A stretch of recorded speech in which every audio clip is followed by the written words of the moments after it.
Yan. Ayan po yung buong mapa, no? Yan.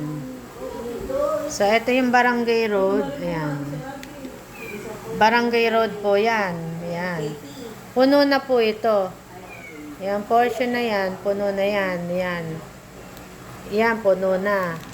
So, meron tayong bagong bukas, bagong phase. Yan. Phase 17. Phase 17, ayan. So, ito, sold na to. Ito, mula dito hanggang dito, tsaka ito. Tapos ito, sold. Ayan pa lang namin nasusold. Apat dito, dito, tsaka dito, dalawa. Ayan, ayan siya. Ito po yung phase 17. So, 5 years to pay.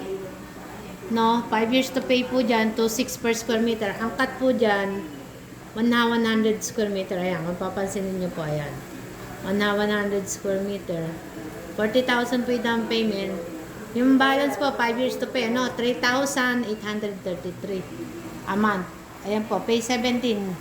Ayan, meron po tayo dyan binibenta. 5 years to pay yan. Ayan po yung kabuuan ng mapa, no? So, marami po yan, phase. Ito, phase 15, 14, 13, 9, 10, 11. Dito sa bungad, ito naman yung phase 8. Phase 12. So, ito na nga po yung bago. Ito, phase 17.